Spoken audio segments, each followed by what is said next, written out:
नमस्कार दोस्तों, विद्या शक्ति एजुकेशन के ऑनलाइन प्लेटफॉर्म पर आप सभी दोस्तों का हार्दिक स्वागत और अभिनंदन है।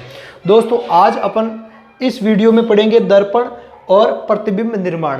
तो दर्पण और प्रतिबिंब निर्माण है वो कैसे होता है, दर्पणों के द्वारा प्रतिबिंब निर्माण, इसके बारे में अपन पढ़ेंगे। इससे पहले वाला जो वीडियो है उसमें अपन ने प्रकाश के परावर्तन के 2 नियम पढ़े हैं। यदि वो वीडियो आपने नहीं देखा है तो आप प्लेलिस्ट में जाके वो वीडियो देख ले, और चैनल पे यदि आप नए हो तो सब्सक्राइब कर ले चैनल को और लाइक का बटन दबा ले, ठीक है। साथ ही साथ बेल आइकन को प्रेस कर ले ताकि जैसे ही मैं कोई वीडियो अपलोड करूं तो उसका नोटिफिकेशन आपको हाथों हाथ मिल जाए। तो बिना समय व्यस्त बर्बाद किए अपन वीडियो पे आते हैं, अपने पॉइंट पे आते हैं, और अपना पॉइंट है दर्पण एवं प्रतिबिंब निर्माण। तो सबसे पहले अपन देखते हैं दर्पण क्या होता है, ठीक है। तो दर्पण के बारे में अपन देखते हैं और फिर इनसे प्रतिबिंब निर्माण को अपन पढ़ेंगे। तो दर्पण क्या होता है कि यदि मान लिया कि कोई सतह है ना, कोई सतह है, किसी सतह के ऊपर, किसी सतह के ऊपर, किसी सतह के एक साइड में है ना, एक साइड में क्या कर देते हैं, परावर्तक पदार्थ की पॉलिश कर देते हैं।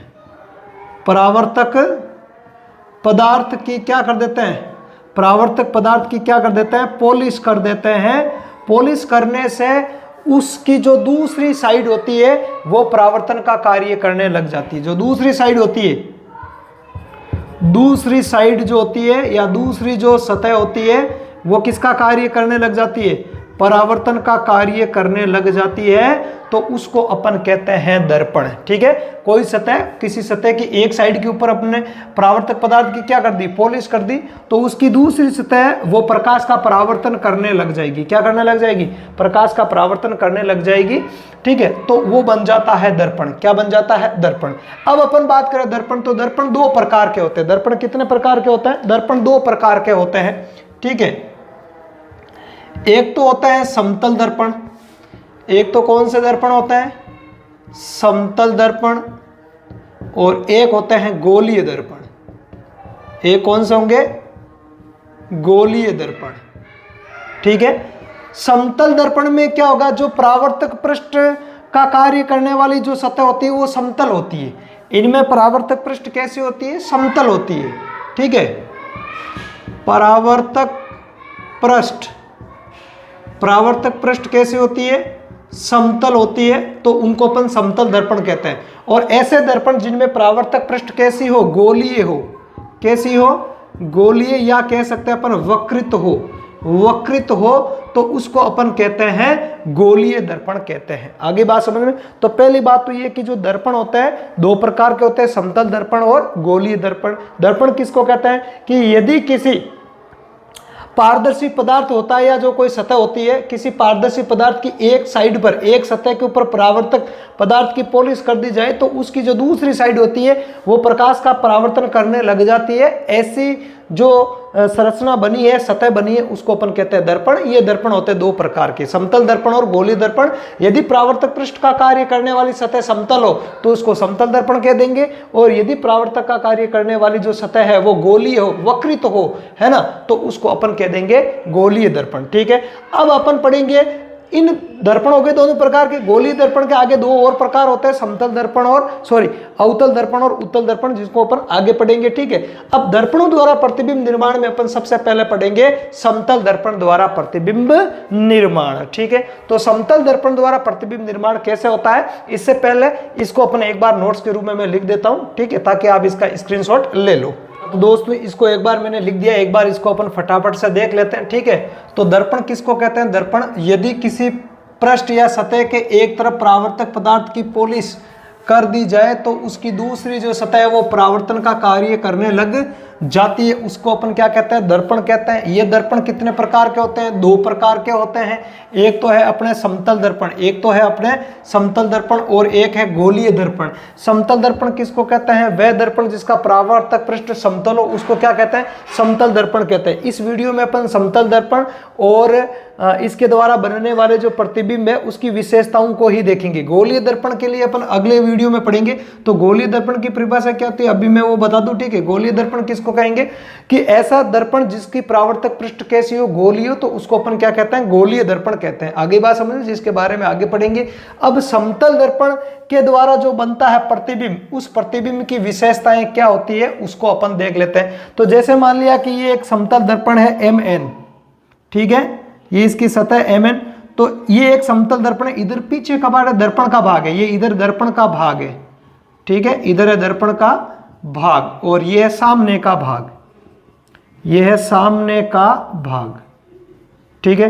अब मान लिया यहां पे कोई इस दर्पण के सामने कोई वस्तु P रखी गई है, तो इस P वस्तु का प्रतिबिंब कहां बनेगा, समतल दर्पण में बनेगा, ठीक है। समतल दर्पण अपन घरों में काम में लेते हैं, ध्यान रखना है। अपन जो बाल संवारने के लिए जो दर्पण काम में लेते हैं वो समतल दर्पण ही होता है, और समतल दर्पण द्वारा बनने वाले प्रतिबिंब की विशेषताओं को अपन सब जानते हैं, ठीक है।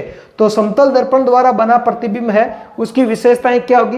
पहली विशेषता तो होगी कि प्रतिबिंब वस्तु या बिंब के बराबर साइज का होगा, अर्थात प्रतिबिंब की साइज और बिंब, बिंब का मतलब वस्तु, बिंब या वस्तु की साइज और प्रतिबिंब की जो साइज है वो बराबर होती है। जैसे मान लिया कि दीवार पे सामने समतल दर्पण लगाया हुआ है, ठीक है, और मैं अपना हाथ को या हथेली को ऐसे करूं, तो जितना साइज मेरी हथेली का है, सामने जो दर्पण के अंदर जो प्रतिबिंब बन रहा है हथेली का, उसमें भी वो उतनी ही साइज की होगी, ठीक है। और ये अक्सर अपन देखते हैं।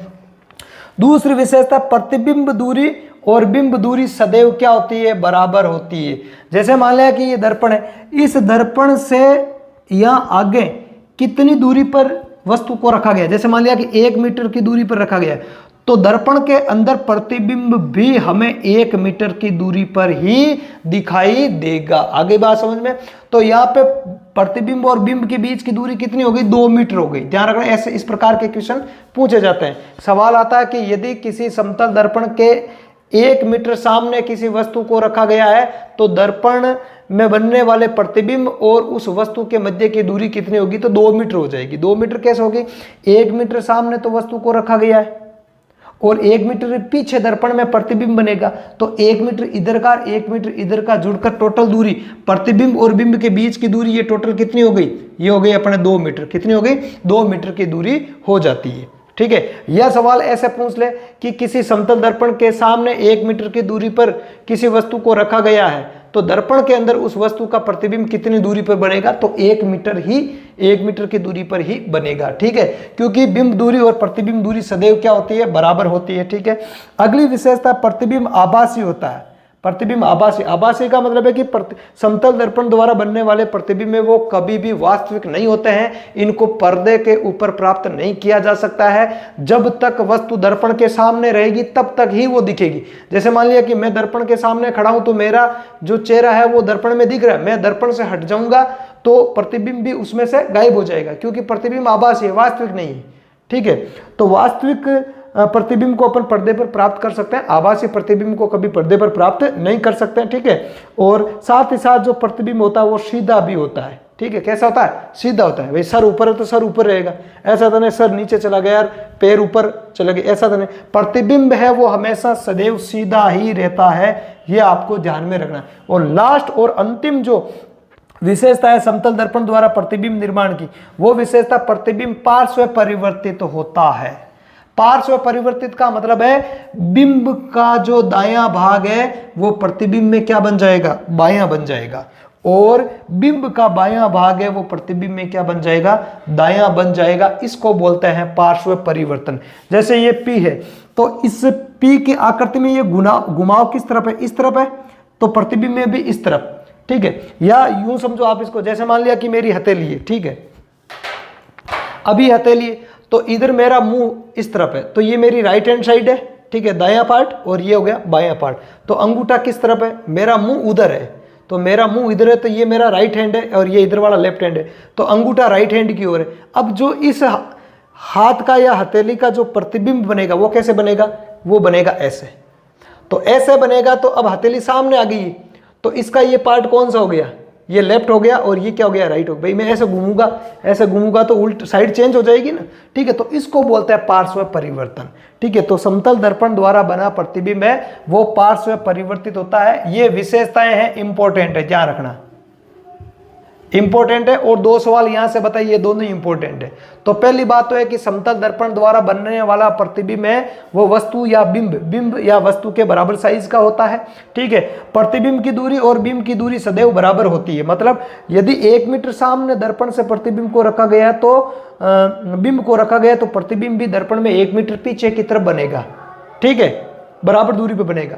और सवाल ऐसे पूछ ले कि प्रतिबिंब और बिंब के बीच की दूरी कितनी होगी, तो डबल हो जाएगी, क्योंकि 1 मीटर सामने रखा गया और 1 मीटर पीछे प्रतिबिंब बनेगा, तो 1 और 1 2 बन गए, 2 मीटर की हो गई, तो डबल हो जाएगी। ठीक है, और इसी प्रकार प्रतिबिंब आभासी होता है, मतलब जब तक वस्तु दर्पण के सामने रहेगी तो उसी टाइम प्रतिबिंब दिखेगा, वस्तु दर्पण से हट जाने के बाद में प्रतिबिंब भी उसमें से गायब हो जाएगा। ठीक है, और इनको पर्दे पर प्राप्त नहीं कर सकते हैं। ठीक है, और प्रतिबिंब सीधा होता है, सीधा होता है, ऊपर का भाग ऊपर दिखेगा, नीचे का भाग नीचे दिखेगा, लेकिन परिवर्तित पार्श्व परिवर्तन होगा। क्या होगा?